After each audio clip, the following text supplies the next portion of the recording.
সবাইকে শুভেচ্ছা জানিয়ে ছাত্রছাত্রী এবং শিক্ষক শিক্ষিকা ফেব্রুয়ারি মাসে উচ্চ মাধ্যমিক শিক্ষা সংসদের যে চতুর্থ সেমিস্টার পরীক্ষা হবে তার অধ্যায় হচ্ছে ন্যাশনালিজম এবং সেপারেটিজম, যেখানে টাইপ 1 3 নম্বরের প্রশ্ন একটি করতে হবে এবং টাইপ 2 4 নম্বরের প্রশ্ন দুটি করতে হবে। আজকে আলোচনা করব ইউনিট 4-এর মোট 4টি সাব ইউনিট রয়েছে, যার দ্বিতীয় সাব ইউনিট থেকে আজকের আলোচনা যে সংগ্রামশীল জাতীয়তাবাদ বা ভারতের স্বাধীনতা আন্দোলনে লালা লাজপত রায়ের ভূমিকার মূল্যায়ন করো।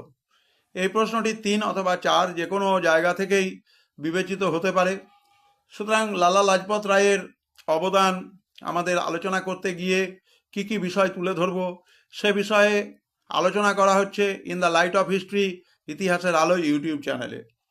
লালা লাজপত রায়, যাকে আমরা পাঞ্জাব কেশরী বলি, পাঞ্জাবের লায়ন বলি, তিনি ভারতের চরমপন্থী বিপ্লবী আন্দোলন এবং স্বরাজের সপক্ষে, জাতীয় মর্যাদা সপক্ষে, সামাজিক সংস্কারের সপক্ষে তার অবদান তুলে ধরতে পেরেছিলেন। তিনি তার নির্ভীক ভাষায় যে বক্তৃতা দিয়েছিলেন, যে লেখাগুলো লিখেছিলেন এবং একেবারে তৃণমূল স্তরে গিয়ে তিনি মানুষের মধ্যে মিশে যে রাজনীতি করতে পেরেছিলেন পাঞ্জাবের ক্ষেত্রে, তাকে স্মরণ করা হয়। লালা লাজপত রায় স্বদেশী আন্দোলনের যেরকম সমর্থক ছিলেন, তেমনি বিদেশি পণ্য বয়কটের পক্ষেও ছিলেন, অর্থাৎ তিনি চাননি বিদেশি পণ্য ব্যবহার করতে। এবং তিনি মনে করতেন যে অর্থনৈতিক স্বাধীনতা ফিরে আসলে তবেই রাজনৈতিক স্বাধীনতার মূল্য রয়েছে। অর্থনৈতিক স্বাধীনতা ছাড়া রাজনৈতিক স্বাধীনতা মূল্যহীন, এই কথাটা কিন্তু লালা লাজপত রায় ভারতবর্ষের বুকে প্রথম তুলে ধরেছিলেন। এবং যখন বাংলায় বঙ্গভঙ্গ বিরোধী আন্দোলন হচ্ছে, সেই সময় তিনি জনতাকে স্বদেশী দ্রব্য ব্যবহার, স্বদেশী আন্দোলনে যোগ দেওয়ার ক্ষেত্রে সদর্থক ভূমিকা পালন করতে পেরেছিলেন। একজন যথাযথ লেখক, সম্পাদক হিসেবে তিনি দি ট্রিবিউন পত্রিকা, ইয়ং ইন্ডিয়া পত্রিকা এবং বিশেষভাবে তিনি প্রেসকে হাতিয়ার করে, ছাপাখানাকে হাতিয়ার করে বিভিন্ন ধরনের পত্র পত্রিকা পুস্তিকার মধ্য দিয়ে তিনি মানুষকে রাজনৈতিকভাবে সচেতন করতে পেরেছিলেন, উদ্বুদ্ধ করতে পেরেছিলেন।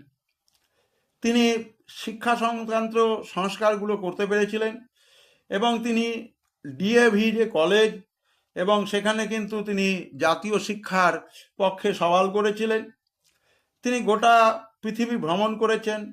তিনি ইউনাইটেড স্টেটসে গেছেন, অর্থাৎ আমেরিকা যুক্তরাষ্ট্রে গেছেন, এবং সেখানে একটাই উদ্দেশ্য ছিল আন্তর্জাতিক সমর্থন আদায় করা ভারতের জন্য এবং ভারতবর্ষে ব্রিটিশ অপশাসনের যে খারাপ দিক, সেই অপশাসনের খারাপ দিক গোটা বিশ্বের মানুষের কাছে তুলে ধরা। বহুবার লালা লাজপত রায়কে তার কার্যকলাপের জন্য ইংরেজ সরকার গ্রেপ্তার করেছিল এবং তা সত্ত্বেও লালা লাজপত রায়কে কিন্তু দমন করা যায়নি। দুর্ভাগ্যজনক পরিস্থিতি, সাইমন কমিশন চলাকালে তিনি যখন আন্দোলনে যুক্ত ছিলেন, তখন 1928 সালে পুলিশের লাঠিচার্জ হয় এবং তার মাথায় আঘাত লাগে। এবং এই লাজপত রায় যে ঐতিহ্য তৈরি করে দিয়েছিলেন একজন সাহসী দেশপ্রেমিক হিসেবে, তার কাজ, তার জীবনের বলিদান এবং প্রত্যেকটি ভারতবাসীর মধ্যে নৈতিক দায়িত্ববোধ জাগরণের মধ্য দিয়ে তা আজও স্মরণীয়। সুতরাং আমার প্রিয় ছাত্রছাত্রী, শিক্ষক শিক্ষিকাদের কাছে অনুরোধ, আপনারা এখানে যে ভিডিও পাচ্ছেন in the light off history, ইতিহাসের আলো ইউটিউব চ্যানেলে, তেমনি আমাদের উচ্চ মাধ্যমিক শিক্ষা সংসদের যে ইউটিউব চ্যানেল আছে, সেখানে এই অধ্যায়ের ভিডিও আপলোড হয়েছে। তোমরা এবং আপনারা সবাই এই দুটো জায়গা থেকে তথ্য সংগ্রহ করে নিয়ে পরীক্ষার প্রয়োজনীয় উত্তর তৈরি করবেন এবং এখান থেকে 3 নম্বরের প্রশ্ন, 4 নম্বরের প্রশ্ন থাকে বা থাকবে পরীক্ষাতে। সুতরাং এই ভিডিওগুলো অত্যন্ত উপযোগী ভিডিও।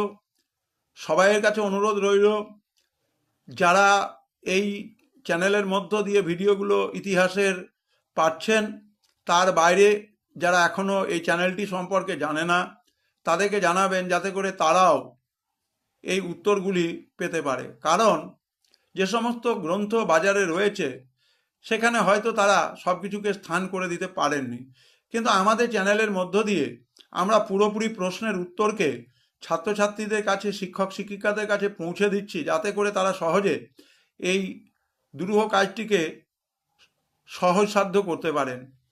সবাই ভালো থাকবেন, সুস্থ থাকবেন। অবশ্যই in the light off history, ইতিহাসের আলোয় ইউটিউব চ্যানেলের সঙ্গে থাকবেন।